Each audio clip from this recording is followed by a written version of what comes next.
The NFL schedule has been live for about 24 hours, just about. Why not just go game by game for the Arizona Cardinals, blow by blow, how the 2025 season's going to go, Johnny Venerable? Yeah, if you don't like homerism with your fandom, maybe today's show is not for you. PHNX Cardinals starts now.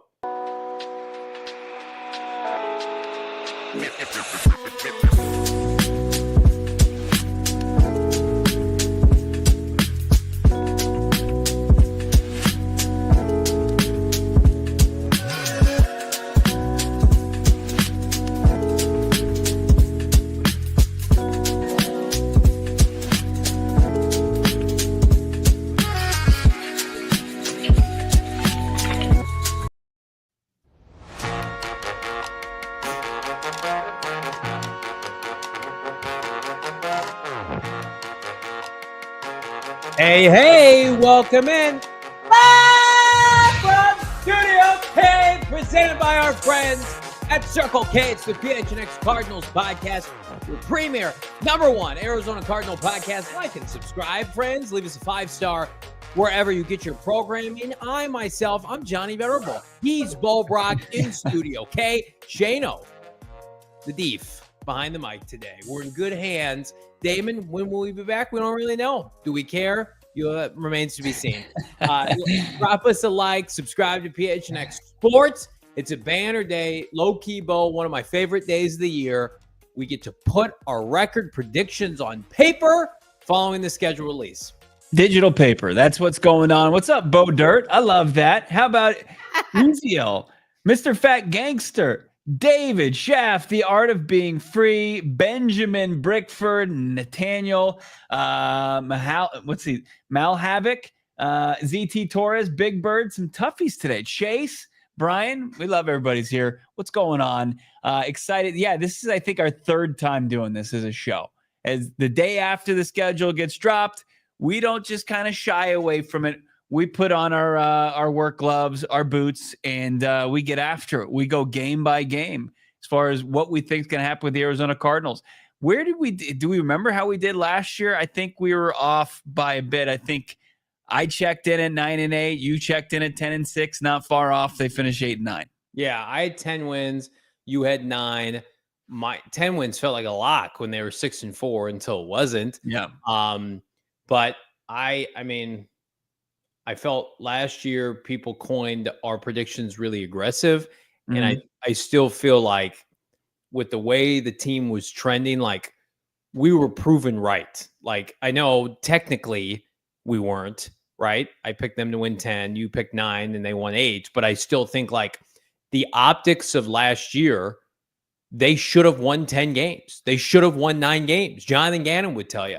They blew out bad teams. So like, anybody who had that energy last year, where you were homers with your picks last year, save that at the door. I tease it in the opening. Like, this is a really good team on paper.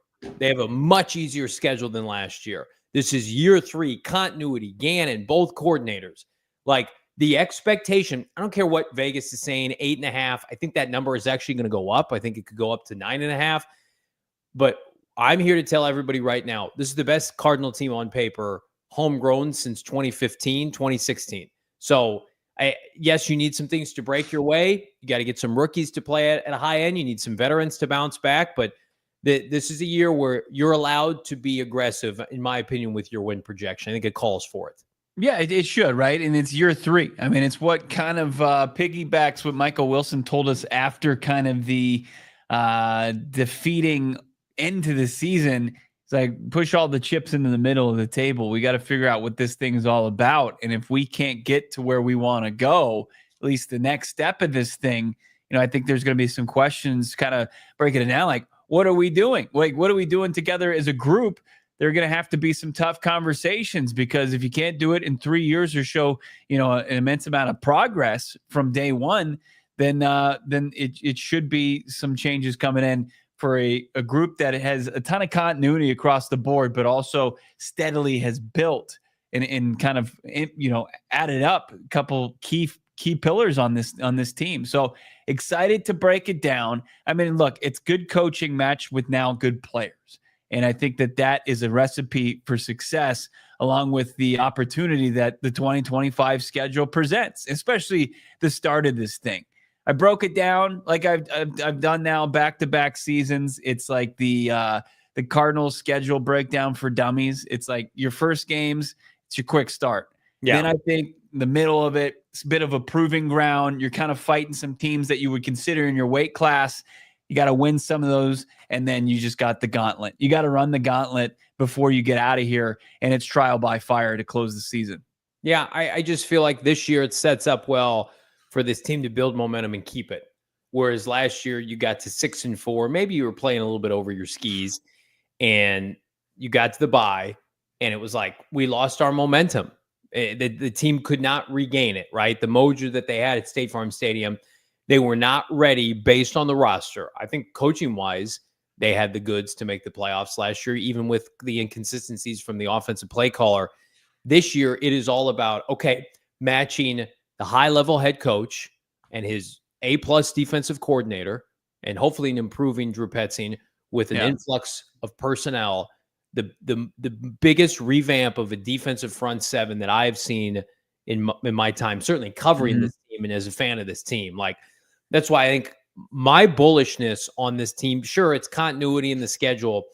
I would not be sitting here as confident as I am, like it or not, without the aggressiveness from Monty Ossenfort this offseason. Yeah. If we were sitting here and it's Barron Browning plus some mid-level guys, and the draft saw the team take a guard in the first round, like, oh God, I'd be honest, I'd be sitting up here saying they're gonna have to scratch and claw to get to where they want to go. They have fortified, and then some, this defensive front where you're going to let Gannon and Nick Rallis be able to pose the kind of defensive threat that is going to allow this franchise to take full advantage of their talents. Yeah. It always felt like this no unit in the NFL was more coached up defensively than the Cardinals were last year under Gannon and Rallis, especially. Now it's like, okay, why don't we make that scrappy unit a strength of this team? And that's why I feel so bullish about the kind of success that they have this year. I'll tell you what, the reality that you just described, that it would have been insufferable. This offseason would have been insufferable if that's how it went down. Like, this show would have, I don't even know if we'd still be doing a show. I think we would have had to walk away. we would have You'd to have your walk away. Tyler Booker jersey ready, and I'd be sitting here and I'd be talking. Who's the kid that was with the Colts that went to the Bears, that pass rusher, right? That had 5 sacks, 40 mil, didn't he? We'd be talking about him, and instead you got what could have been the Super Bowl MVP, and what many think, especially as Mason Graham throws up at minicamp for the Browns, what could be the best defensive tackle in the draft. No doubt about it. I'll say this, and this isn't kind of like revealing too much as far as our game-by-game predictions, but the way that this team is set up for success roster-wise, and just how the schedule was revealed, this first 6 games that they play, I think that there are 5 games that Kyler Murray could, like, kick his feet up and take a nap for most of those games, and the Cardinals still win those games.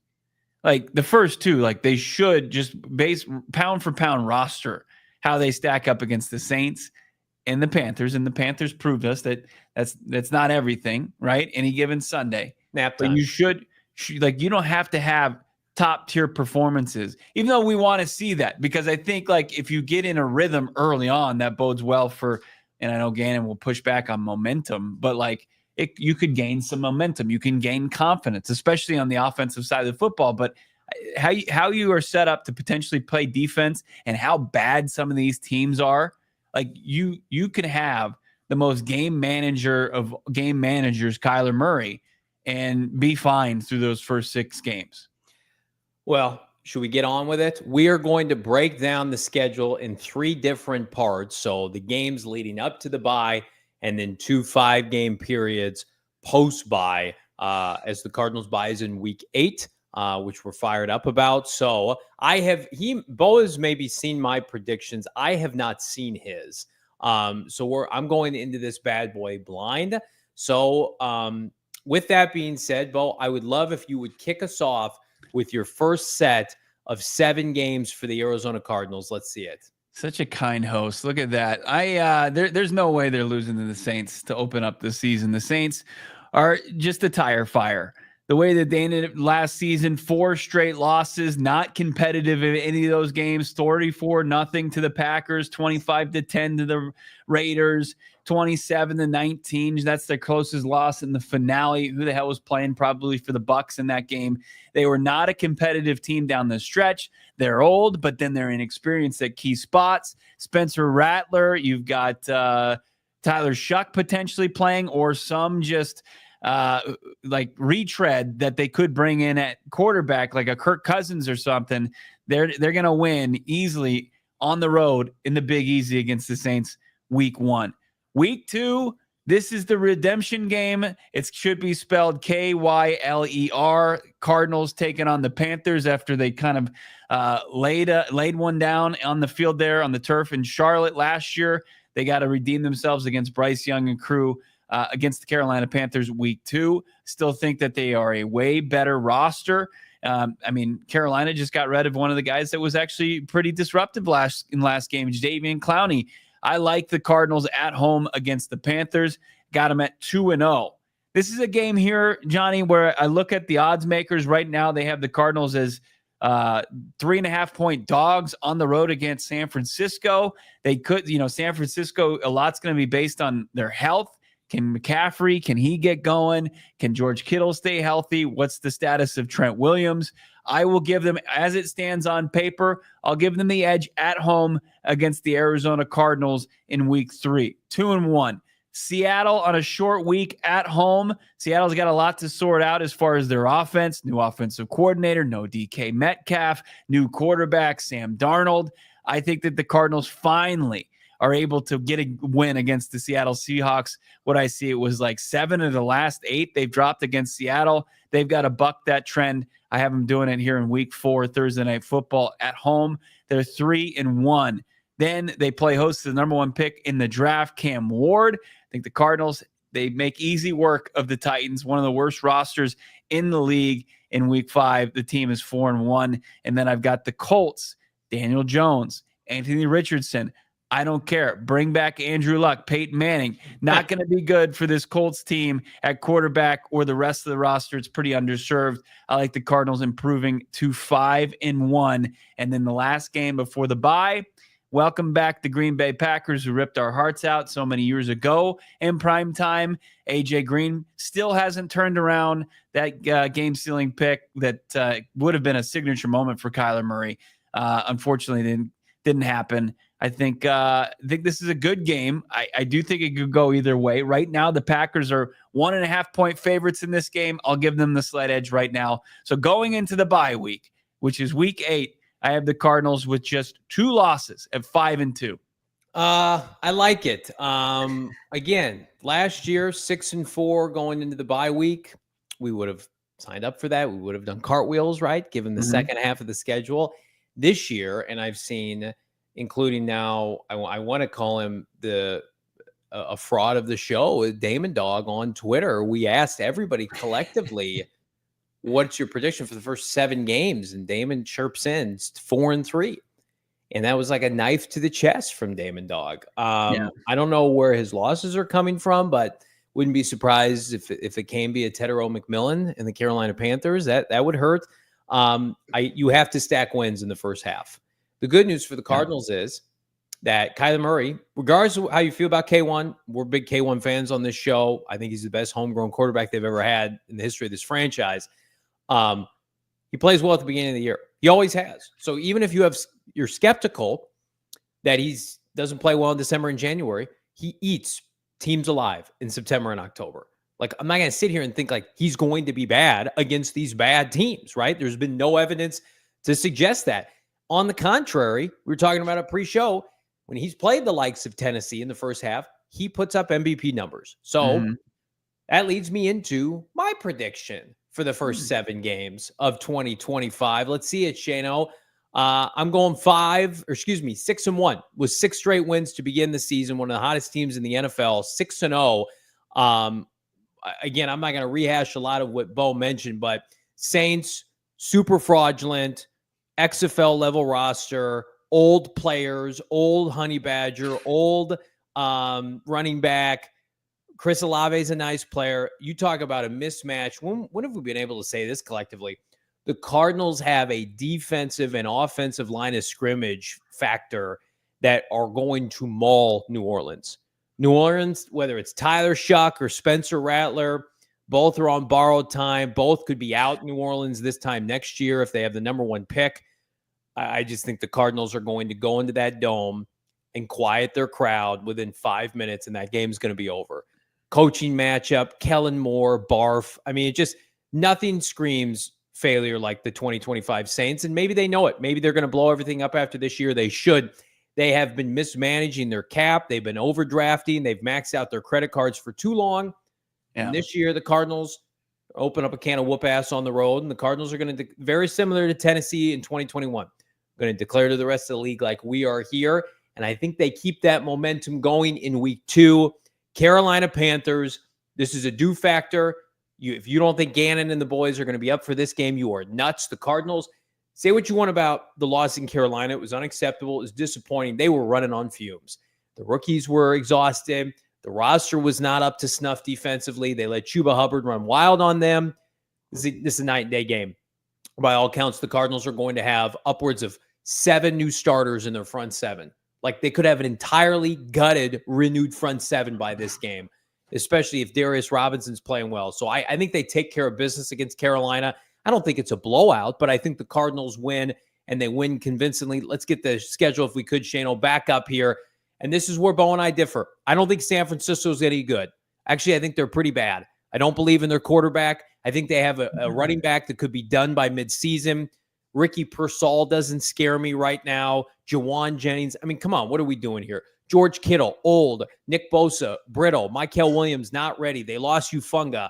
They lost their other linebacker to go with Fred Warner, who, by the way, he himself has got a lot of miles on him.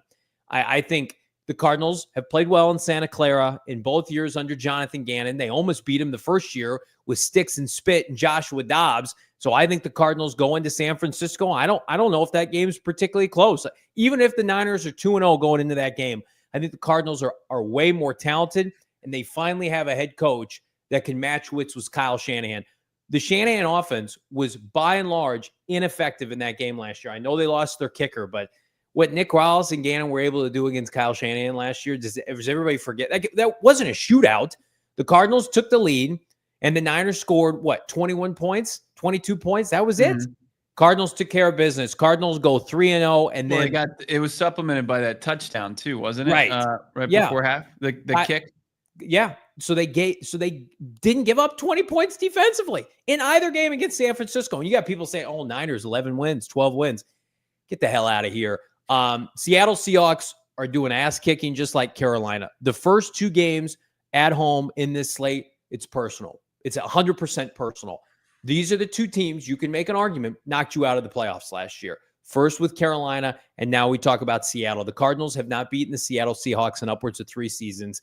It's time. It's due time. Thursday Night Football, the home team emphatically has an advantage in these games.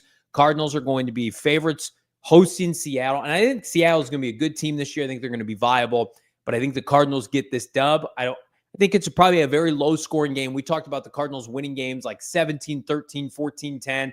This is the kind of game where Gannon and Petsing have to sit K1 down and say, hey, we're okay punting the football if we have to. This is a supremely gifted defense with a defensive head coach. We can't make the mistake, whereas I think the Cardinals are going to force Sam Darnold and his go-seeing ways into making mistakes. I'll hit these next 2 games quick.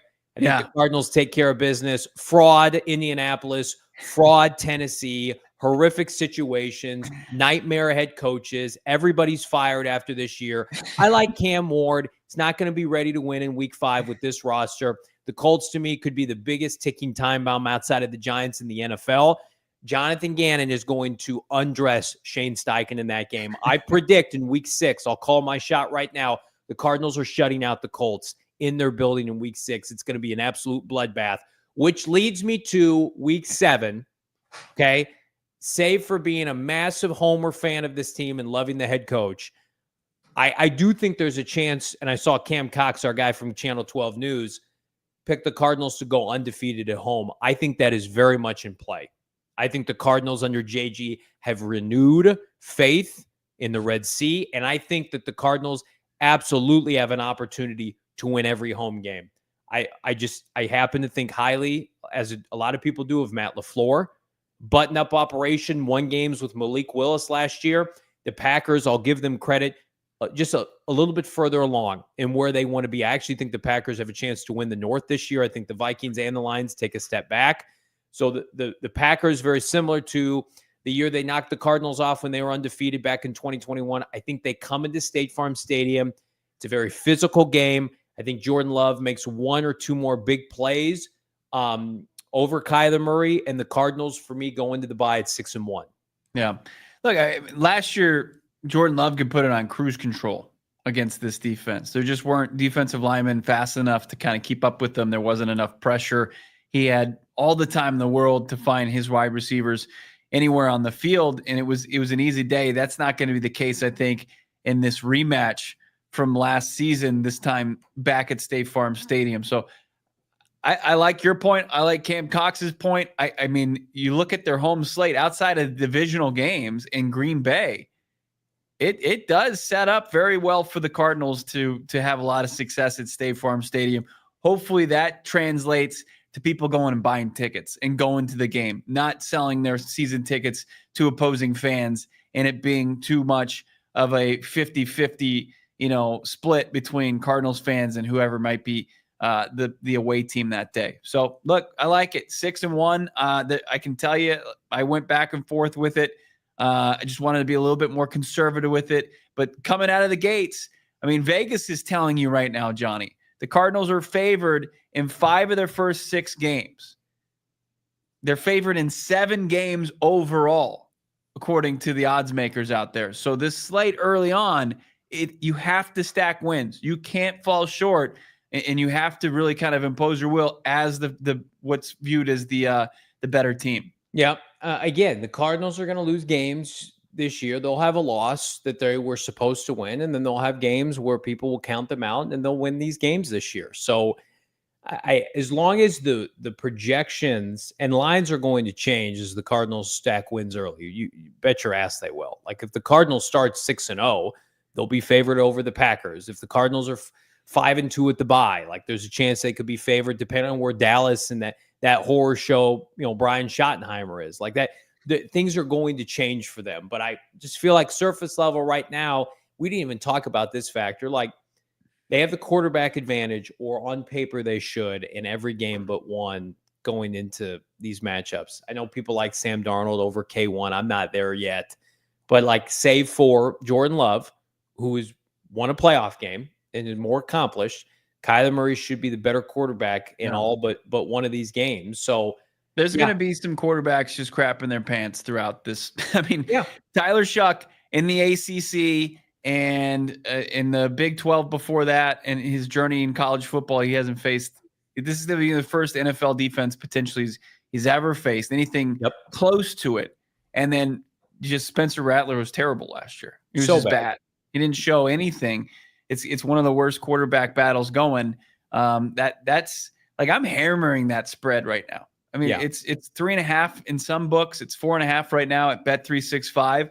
So I think that's an easy win. I also saw that the Cardinals, especially playing with the lead, their EPA it goes through the roof. They play very well with leads. So it just all kind of, I think, translates to the Cardinals taking advantage of a bad team. But like Shucker, Rattler, then you've got Bryce Young week 2. Then week 3, you got Brock Purdy. I think nobody's making the case anymore for Purdy over Kyler. Kyler's got the advantage, or the Cardinals have the quarterback advantage there. Sam Darnold has to do it more and more consistently than just the one season he had last year. And then like week 5, Cam Ward, you got Kyler Murray as the edge there. The dumpster fire quarterback room in Indianapolis, absolutely have the edge there. So look, those you can't squander those opportunities. What do we like for the pivotal second half? The Big Ten coming up. Drop a like. It's PHNX Cardinals. I'll tell you what I like. Our friends at Circle K saving me money So I can, indulge on things that I love, including America's Thirst Stop, the Inner Circle rewards that are going to get you exclusive deals and discounts on your favorite snacks and more. Join the Inner Circle for free. It's a free membership program, so easy to sign up, to download. Download the app today, enter your email, your phone number. You're fully enrolled after the fact and need your mere phone number every time you fill up. For your first 5 fill-ups, by the way, it's 25 cents per gallon, 3 cents after the fact every single day. Plus, that I mentioned, 79-cent Polar Pops or Frosters. Sign me up, baby. Join the Inner Circle for free by downloading the Circle K app today. Terms and conditions apply at participating locations. Visit CircleK.com, Bo, for more details. We love what's going on right now. We've got our Mountain America Credit Union. Of course, everybody needs a checking account. Get the account with built-in benefits. Benefit from just keeping and storing your money at Mountain America Credit Union. They've got the My Style checking account that has perks just for you. Check out these perks, Johnny. Restaurant deals, mobile phone protection, telehealth access, identity protection, loan rate discounts, offers in travel and events, so much more with the Make My Style Your Lifestyle at Mountain America Credit Union. Visit macu.com/mystyle to apply today. Check it out. My Style checking account at Mountain America Credit Union. You've got membership required, base eligibility. Some benefits require no cost registration activation. Terms and conditions and exclusions apply, but checking them out right now. macu.com/mystyle to apply. Appreciate everybody watching. Drop us a like. You got us to 500 likes, albeit after the show yesterday. Get us to 500 likes today. You gonna drop a bar? You gonna drop a bar because no, I'm not gonna do that. I'm more Maybe like an just 80 synth maybe guy. play a couple bars. No, not gonna do that. Listen, I'm trying to keep our audience, not lose them in rapid fashion and get this show demonetized. So we're fired up here. Chat, if you Again, put Johnny Sing in the chat, he'll do it. I promise. If you just keep spamming it, he'll eventually do it. I don't want to ever freestyle in my life. Hey, chat, drop a hashtag Johnny Raps in the chat, and I think he'll hashtag no thank you. Just a no thank you, friends. Hashtag no thank you. Hashtag no means no for Johnny singing. We're keeping things going here. No Johnny Raps. Shano, get it. Can we get no in here? Can we? Do you think you could at all like string together a rhyme at all, like on the fly? On the fly? No way. No way. Not even if you like went harken back to like a Dr. Seuss verse. Big Bird's got your rap name, Little Steak. I can spit takes. I can't spit lyrics. I can spit takes though. That was my gift from the football gods. That was it. All right, pull up my first prediction group here. Let me see. No, not that.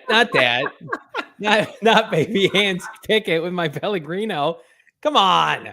Pull up my there it is. Really? That was out of line, Shane. That was out of line. I'm so frustrated. All right. We're keeping things going here. Johnny's not going to rap, but Johnny is going to spit, as the kids say. He's going to spit and flex on him here. Cardinals exit the bye week. Yeah, they exit the bye week, taking on the Cowboys on Monday Night Football. The Cardinals, they're going to have upwards of 2 weeks off. Plus, they get that extra little day. And the Dallas Cowboys coming off a very physical first half. Cowboys play some tough defenses in the first half. Kyler Murray is undefeated against Dallas. I don't think that's changing. He goes into Jerry's World, which we could be attending, by the way, and takes care of business in, I think, spectacular fashion. I think that is Kyler Murray's reintroduction to the national audience of the kind of player he can be. And I think, sitting at 7-1, firmly in the MVP conversation. And then they have a tough one. They go in on a short week. They have to go to Seattle. I have a lot of respect for Seattle, their operation, their roster, their head coach, who I didn't think was going to be good. He was good, won 10 games last year. So I think they drop a road game at Seattle. But again, I think if you split those games regardless, you're in really good shape because then you come home and I think you play two teams that are not very good. I'm not pushing back on this. The Niners are bad. They're going to sweep the Niners. The Niners may fraud their way to 9 or 10 wins because their schedule. The Cardinals are a better team than the 49ers. So I'm convinced of that. I can't see Brock Purdy beating this defense. Let me repeat that. Brock Purdy is not beating this defense. Look, you think about what happened to Brock Purdy and his elbow basically got ripped off of its tendon against this defense with Hassan Reddick once upon a time. That's the kind of defense that Brock Purdy is going to see this year.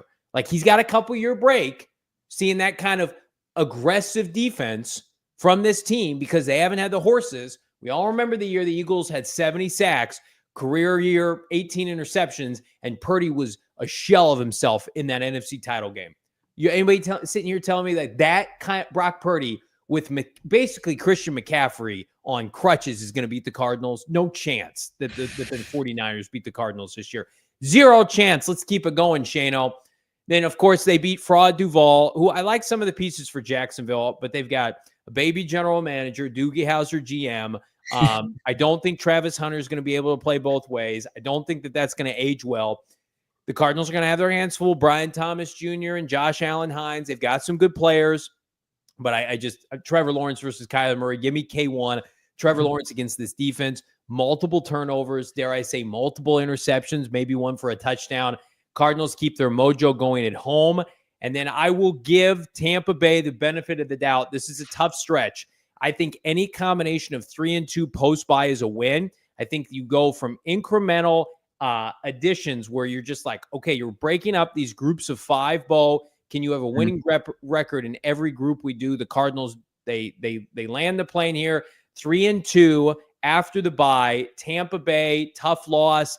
Kyler Murray suffers his first loss to Baker Mayfield. I have a lot of respect for Todd Bowles. This is a unit with Mike Evans and company that's been winning games late in the year for a long time. So slight edge to Tampa on the road, long cross-country travel for the Cardinals. I have them moving through, 12 games. I've got them with a record of 9-3 after 12 games. That would be huge. We would be out of control on this podcast if that was the case, but we also understand what's just around the corner potentially for the Cardinals on their schedule. What's crazy is I'm more optimistic about this stretch than even Johnny Fanboy. Wow, what? After a 5-2 start, I've got the Cardinals, just like you, coming out of the bye, as you said, well rested, and being able to go into Dallas and do what Kyler Murray loves to do and beat the Cowboys here in prime time. I've got a dub right off the bat. I agree with you. You go up to Seattle on a short week. The following week, week 10, and that's where I have them faltering against the Seahawks. So they finished their season series at 1-1. They take the L here. Moving on to San Francisco, they get right. They take advantage of being at home. I like a lot of the things that you said, your points about San Francisco. I think that this is where San Francisco and the age of some of their veterans will rear its ugly head, and guys like McCaffrey, guys like Trent Williams, guys like George Kittle will be banged up and can't go play bailout ball for Brock Purdy.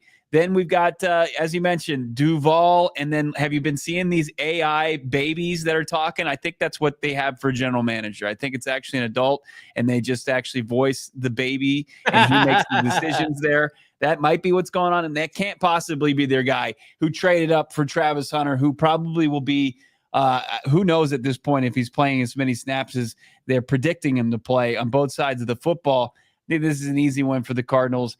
Jags are a bad team. They'll come into the desert and leave with a loss. And then I kind of like the Cardinals against Baker Mayfield, who Kyler Murray's never lost to, going up against the Bucs. Their former defensive coordinator, head coach Todd Bowles, he's done a good job there. But they have really taken advantage of beating up on their division and winning the NFC South.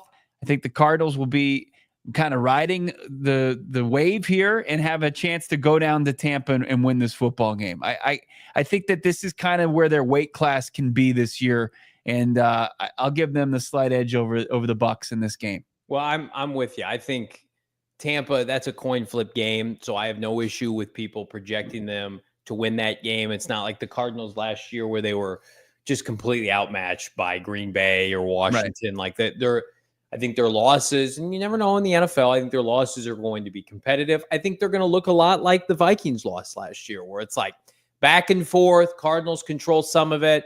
A home team makes a bunch of plays. It's hard to win on the road, man. But here's what we feel really good about. I mean, you and I kind of in lockstep. Like I think the Cardinals are going to dominate at State Farm Stadium. Like if you were on the fence about your season tickets and you're disappointed, like Jonathan Gannon in 2 years is taking care of our home issue at State Farm Stadium. They are cruising through season ticket holder, and you talk about frauds, people that are selling their ticket. They are finding those people by the day, and they are saying, "Hey, you sell these tickets, we're taking them from you." Like, sorry, it's a policy. Other teams in the NFL do it. I don't want to see opposing teams in the stadium. And if you say to us, I can sell my tickets, it's within my right. The Cardinals might have something else to say about it. Like, we want to be able. Why do you think the Cardinals couldn't beat the Commanders? Why do you think it's been difficult to beat the Seattle Seahawks and the Packers at home? Well, probably doesn't flip and help when 50% of the stadium is the other team's jersey color. Like, come on now. Let's give Gannon and company an opportunity to really take hold and run with State Farm Stadium as a true home field advantage. So I'm glad all those frauds are being called out for selling their tickets. Not selling their tickets because, their kids, having a kid or their death in the family. Like, that stuff happens. I get it. I'm talking about taking their tickets, putting them up online, auction style, and making a mint to opposing fan bases. Right. And they do it every entrepreneur. Year. Get the F out. Get those people's asses out. You're not true fans. We don't want you around. Right. And they're getting those people out. And kudos to them.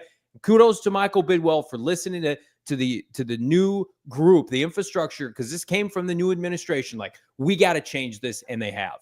Yeah, I mean, I think it was you hear that. I'm sure you hear the rumblings around the league. When you're working different places, like Gannon, obviously in Philly. I'm sure he came in, and the Eagles fan base was probably well represented, even in 2022 when Cardinals had some fanfare coming off of 2021. Yeah. But I don't think he understands, especially when they were in a rebuild, how bad it can be and how bad it's been the last couple of years when they just couldn't buy a win at home. And that's not the case after they finished over 500 last year. So after 12 games, we're both at 9-3. A little different path, but we've arrived at the same destination. Can I just say I'm shocked that you have them at 9-3? Like, Really? I thought you'd be aggressive compared to maybe years prior, but I thought, sensible Bo would take over.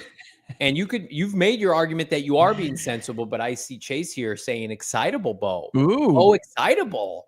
How's that feel? Walking around a little bit of excitement, Bo Brack. It's a change for you. I feel like I've made a mistake. No, I need to return to my comfort zone. No, I mean, look, I'm just looking at the schedule. I think I also could have been even more excitable, but I did temper those expectations and just trying to just call them like I see them, call them like I see them as far as these games. Heck, we're doing this on May 15th. I have a strong belief in what they did this offseason and in kind of the direction that they've gone. And this schedule here, especially when you're looking at these teams, there's opportunity from Dallas to a couple good key home games against a team like the Jags. Like, you should be able to take advantage of that. And also at that point in the season, you should find your stride and be playing some of your best football. But look, don't get your expectations too high. There is a stark dose of reality that's coming around the corner. I think you and I are either going to have the exact same prediction or we're going to be like last year, one game off, knowing what I know about you. I'm just going to leave it at that. We've got our final predictions in the home stretch, plus your super chats coming up. It's PHNX Cardinals. Remind me too. I want to talk about the Chicago Bears later in the show. You go ahead with your ad read. I just want to put that out there. Absolutely. Pure Edibles. Yeah, Pure Edibles.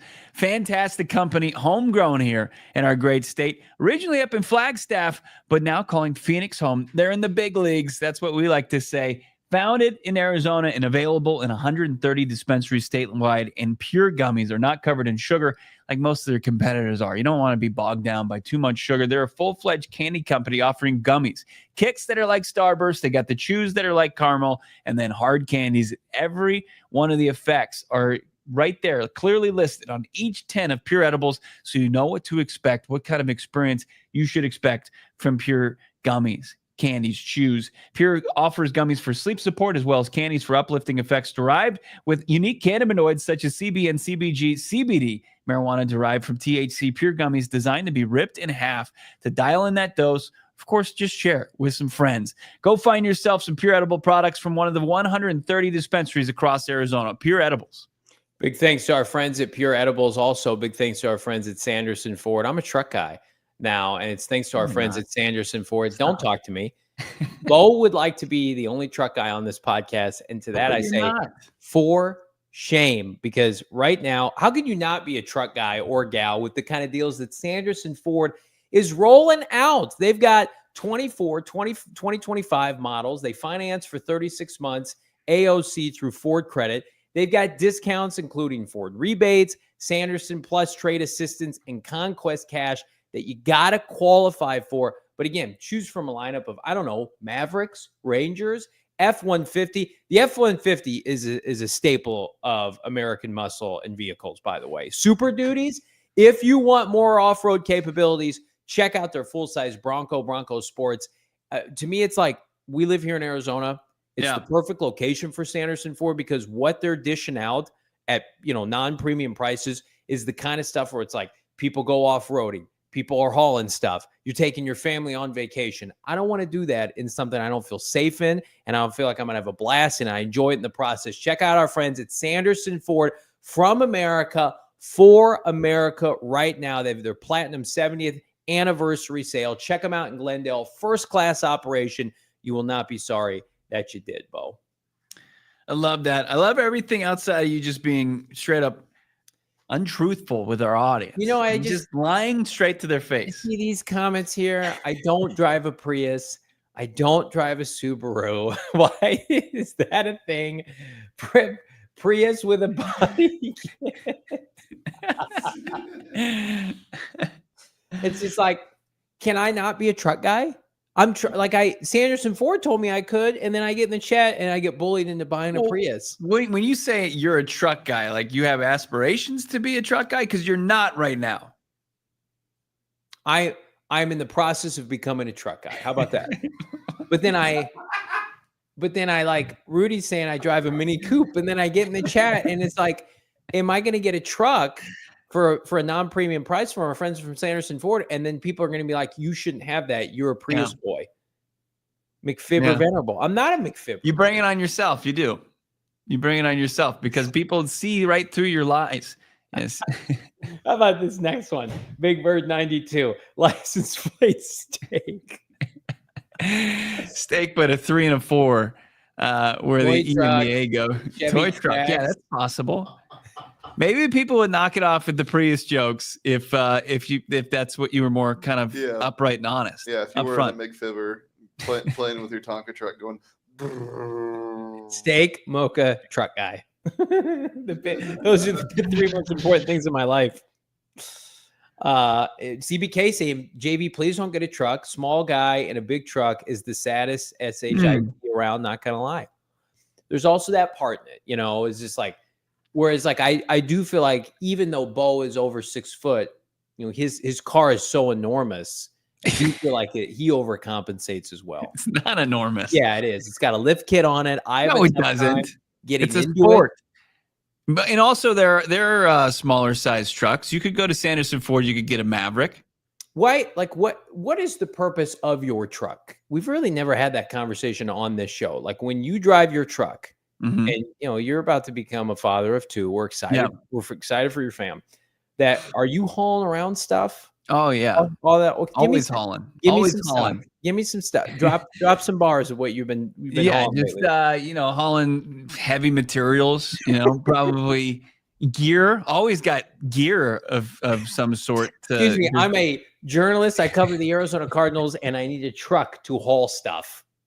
I need a truck to go over to Tempe to cover the Cardinals. It's spacious. The cab, though, is spacious. That's what we really like about it. And then, yeah, just me and my family rolling around in my truck. And then once the kids get old enough, we'll probably just throw them in the truck bed, so you don't have to deal with them. That's on brand for you.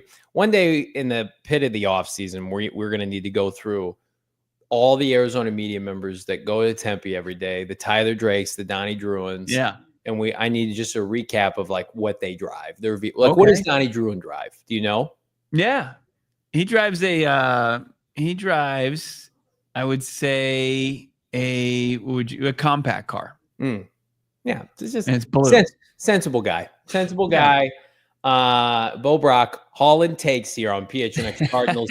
That's what I like to load up my takes on. You can throw as many back there. Bo Brack also anti-environment. No, yep. I do like that part of the truck. Yeah. I've heard that. All right, friends. We've reached the tail end of our predictions here. Bo and I, shockingly, in the final stretch of the game, the schedule, 9-3 for the Arizona Cardinals.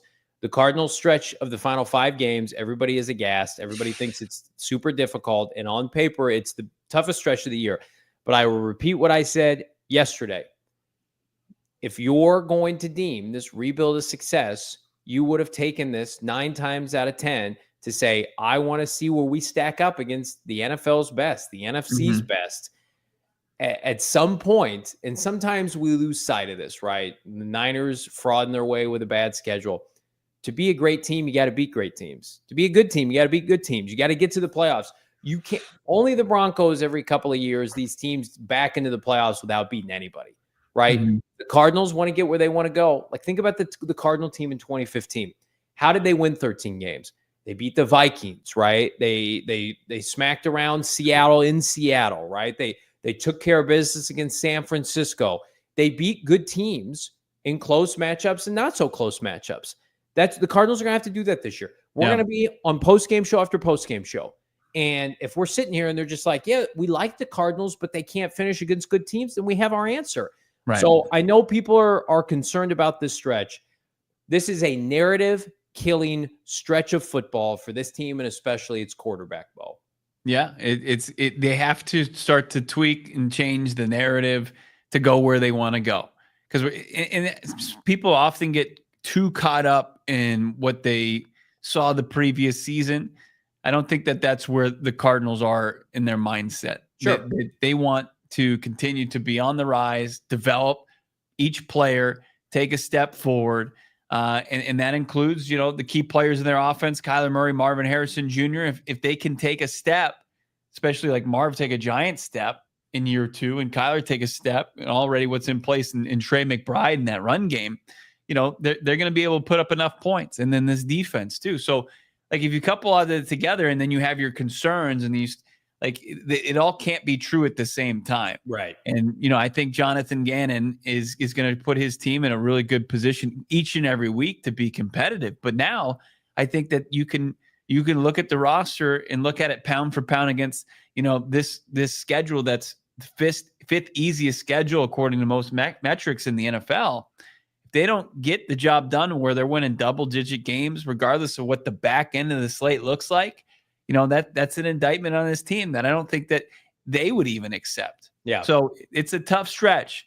It's not one that I think you can, like, great teams would come out of this, relatively unscathed, but probably still suffer some lumps. That's how tough this final 6-game stretch is for the Cardinals, 5-game stretch for the Cardinals. Why don't you give us your final prediction, Bo? We'll put a bow on our predictions for 2025. Let's take a look, Bo Brack. So they host the Los Angeles Rams on December 7th. This is week 14. I think they get the dub at home against Sean McVay, Matthew Stafford and crew. They were they dismantled them way back in week 2 of the 2024 season. They were very close to sweeping the Rams series. I think at the very least they get a win at home against the Rams here to start off this final 5-game stretch. Then go on the road December 14th, week 15, I think, against a pretty good Texans football team. The way they built this thing, I like how they rebuilt their offensive line after kind of trading off some key pieces. I like their playmaking ability, what they've given CJ Stroud there. And I believe in their head coach, D'Amico Ryans. So I think the Texans are going to be a tough team to beat in December. I'll give the Texans the edge in this game. I was looking at the spread on this one. It's tight. It's 2.5. The Cardinals are dogs on the road. And then they come home. They're not going to lose to the Falcons in week 16. And it's so key here because I think there's a lot on the line in this game, considering that they got a couple tough matchups to end the year.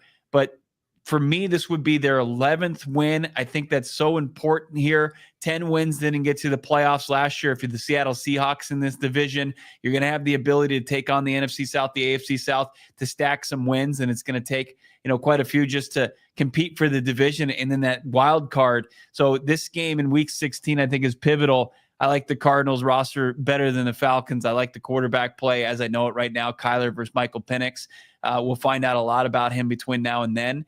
I like them over the Falcons in this game. And then on the road against Burrow in probably the coldest game they'll play this season in Cincinnati. I gave them the loss here, and then I gave them the loss to the Rams on the road in Week 18.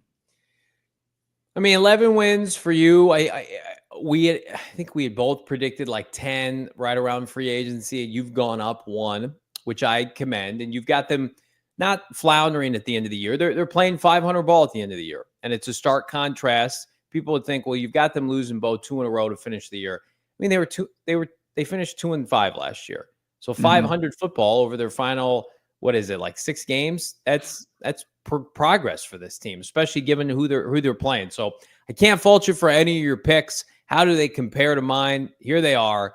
I am going just one better for Bo Brack here. But my losses are in a different spot.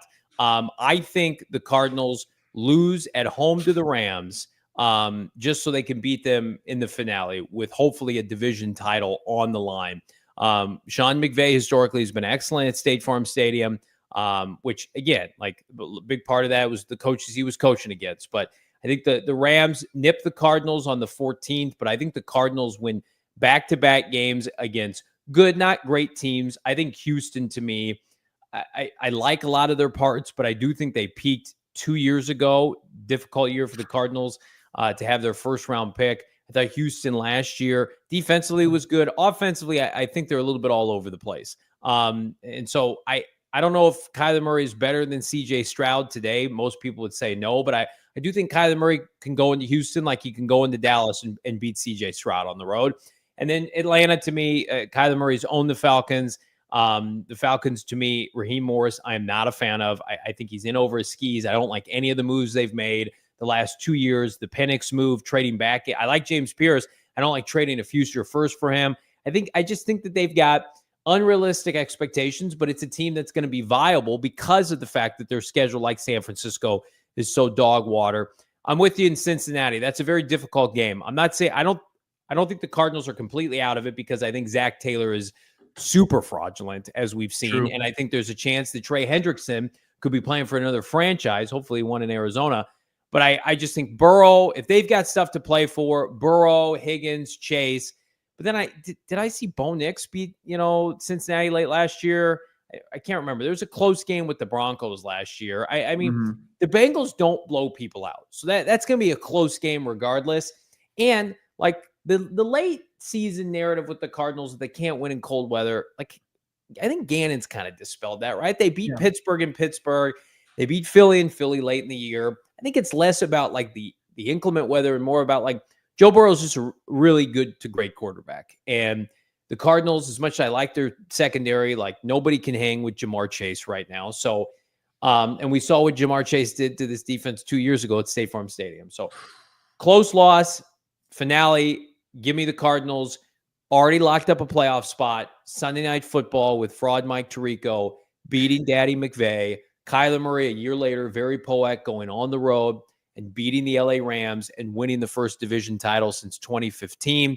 The Cardinals finished 12-5, losing 2 games at home and then 4 games on the road, but very competitive in division, splitting with the Seahawks and the Rams, and then, of course, sweeping San Francisco, so 4-2. That's where we at, Bo Brack. Yeah, I've got them 3-3 in the division and 11-6 overall, and I think that's enough to get them to the dance.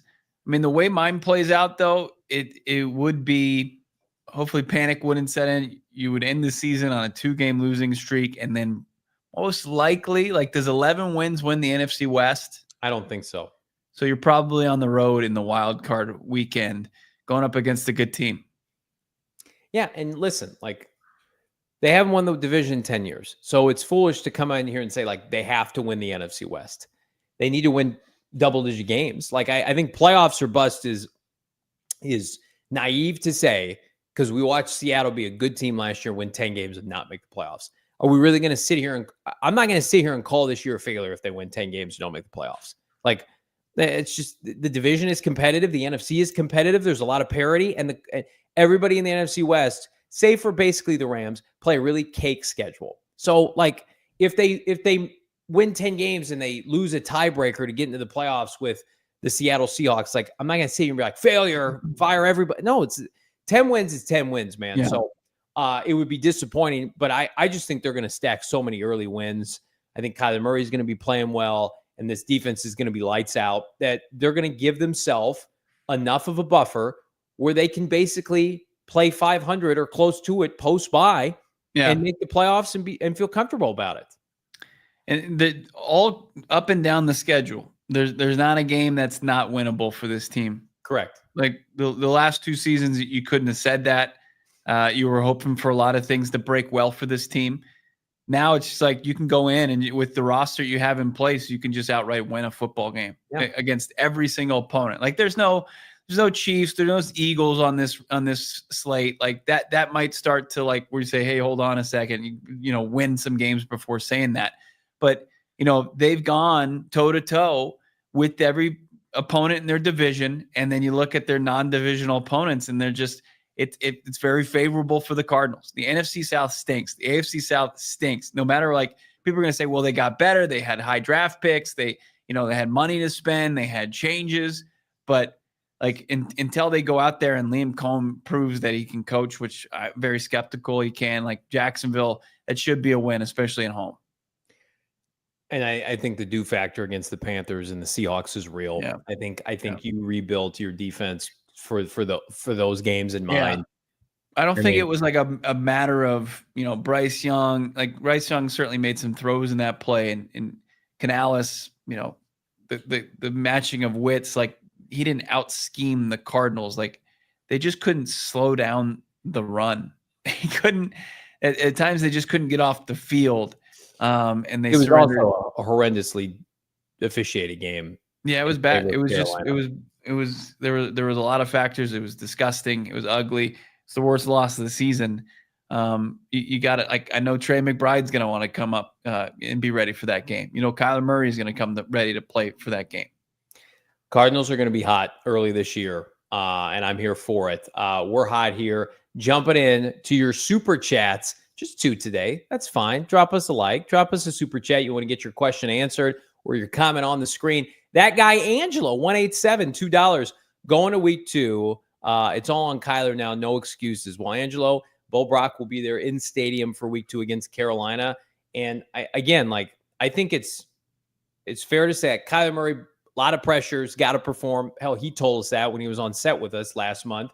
But I also think, like, Kyler Murray this year, I think, is going to win games where you're just like, Kyler Murray didn't need to be great today. And this team, because they've built it for 3 years, didn't carry their quarterback, but Kyler was a nice compliment to what they did. Not every game needs to be K1 against the Rams last year in the first outing. So that's a unique spot for the franchise quarterback, Bo. Yeah, I mean, and he's going to have to, he's played this team 4 times before, right? He had the one where they needed a win early in the season in 2022. And they were able to get it.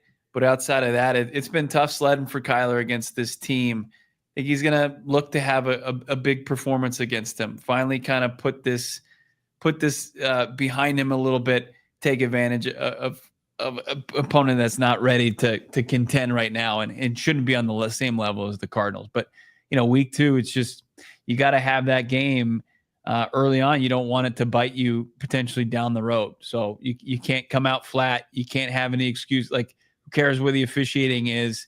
Who cares, like, if you can do what you think you can do defensively, you should keep yourself in a spot to where your offense should be able to they can maybe figure out in the second half, put this game to bed. Overtime. Let's go. Fired up about overtime. Fired up about all the deals we got going on. 30% off and more the entirety of the merchandise locker, by the way. Bo's repping a tee. I got Brandon Bill's hats all over the place. 30% off for the entire collection. ALLCITY Network. Shop it right now. Fired up. There it is. The clearance sale. That hoodie is fantastic. It's a little too hot to rep it right now, but when we can, we do. Trust me. Tons of great stuff. We're sold out of the MHJ celebratory touchdown. Same with the K1. We got more stuff coming in, but the rest of the MHJ collection, the number 18 collection, is available, including the math tee. 8 plus 6 or 1 plus 18 equals 6. Yeah. And then, of course, the Maserati Marv t-shirt available and 30% off. So go check those out now. And I'd be remiss if I didn't give a shout out to our new travel partners here at Bird Gang Travel. Already got the word from Tyler at Bird Gang that people are signing up using the bonus code PHNX to ensure that they get extra goodies on their trip. The New Orleans trip, the Dallas trip are both live right now, and we're fired up. We can't wait to see you with our friends at Bird Gang Travel. They do it first class, better than anybody, Bo. Yeah, I just saw that PHNX listener was able to take advantage of the deals that they have going on over there. Is it Kimball that got Rick Kimball that got it going on down there? So that's headed to the Big Easy, as are we as a show. We're going to go to, of course, that's going to be our game to start off the season. Am I breaking news here by saying that? I think it's fine. We'll probably have a fancy graphic made up at some point, but nah. We're steamrolling right now because in all fairness, we've been asked a lot. And so we got confirmation from our GMS Bo. Bo and I, the entire PHNX Cardinals crew, will be in New Orleans for week 1. Saints hosting the Arizona Cardinals. We will be there partying. It ain't Mardi Gras, but it's the next best thing. The Cardinals taking over Bourbon Street. We can't wait to see you. Get your tickets now. We're not going to pull the rug out from under it. We will be there. Bo, Johnny, the group. And they also just launched their trip to Dallas. That if you want to find out great deals, you travel along with other Cardinals fans, just like you and I out there, and you're going to have a blast. Bird Gang Travel. It's the premier travel group going to Cardinals games on the road. So New Orleans, get in with this show, and then also Dallas, be there for the Monday night game. Kyler Murray looks to extend his winning streak against his home state team, the Cowboys. You love to see that. You love to see this next super chat from our guy ZT Torres, a diehard. The people want JV rap like JV wanted that mocha. Wow. There's a couple different ways that you can read into that. Sugar-free mocha maybe. Yeah. I just feel like to rap Mac Wilson, like how long do you think it took him to put that rap video and that those lyrics together? He said today, he met with us in the media today, went in depth on it.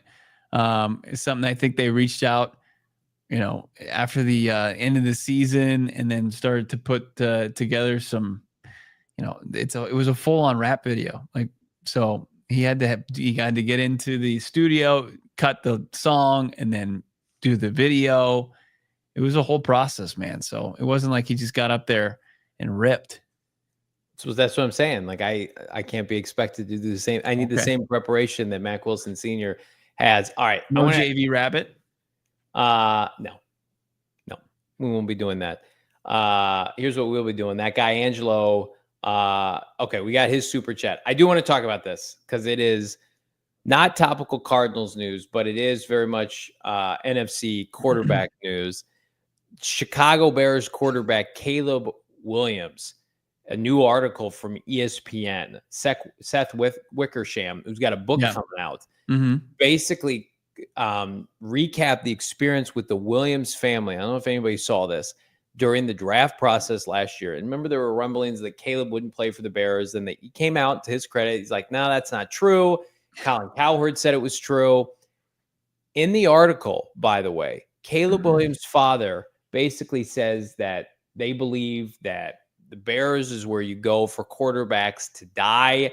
The book sheds light on Williams' tumultuous rookie season with Eberflus and Waldron, but also like specifically, like they were infatuated with the Vikings. They wanted to get to Minnesota. Caleb and Kevin O'Connell had hit it off. And basically, like they were talking about moving him to the UFL or USFL for leverage. And it was basically as bad as you could imagine behind the scenes. And you think about like, I'm happy that Caleb for the city of Chicago, like, I don't like the term manned up, but like toughened up and said, like, I should be good enough to change the culture here, regardless of what happens around me. Yeah. The situation behind the scenes sounds nightmarish. And I can't imagine with these comments out now and this verbiage that like, how is they going to move forward together? I know our friends at CHGO Bears cover the Bears better than anybody else. And they're proactive. They think it's going to be okay with Ben Johnson, but these comments in this article today that are on the record, I mean, he's clear. He's like, I didn't want to come to Chicago. And Bear fans, they don't forget. These are the kind of things where you can't just say like Ben Johnson's going to be able to wave a magic wand and everything's going to be okay. Like you've got Carl Williams, who's the father to Caleb Williams, who's now in a couple different situations back where he was talking to, was it GQ early, like back in his final year in college, saying he's going to want like stake in the franchise and we're going to dictate where we're going to go, and then kind of maintain that through the draft process. And then finally was told to back off. But now, damning statements against his current organization have come to light. And then you got, Ryan Poles, who continues to be a guy that is a polarizing figure just because of the lack of success, even though a ton of movement here. It's just the people that are calling the shots for Caleb Williams, like Ben Johnson can't like completely remove them from his life. Like his dad's not going anywhere. Ryan Poles is going to continue to be the architect of this roster until things like really go south. I mean, to just say like, hey, Ben Johnson's going to be able to take that. And like Jared Goff had issues, but they were all on the field issues. Right. And Caleb Williams, this is a whole other part of this that I wouldn't want to deal with. It really is unfortunate. I know you're trying to sell books and stuff like that. It's just, if you're a Bears fan, man, it's like you take one step forward and two steps back, just consistently. I need to go to the Vikings. He said, I need to go to the Vikings, he told his father. Carl said, let's do it. And the option was to publicly attack the Bears, which Caleb inevitably didn't feel comfortable doing. Chicago is the place quarterbacks go to die. The team had consulted, or Caleb and Carl had consulted with lawyers to figure out a way around the league's collective bargain agreement while considering signing with the United Football League. Insane. It's nuts. He's worried about me taking. He's going to go throw to Hakeem Butler and Andy Isabella. Oh, man, that would have been electric. USFL football with Caleb Williams at the Edward Jones Dome where the Rams used to play in St. Louis.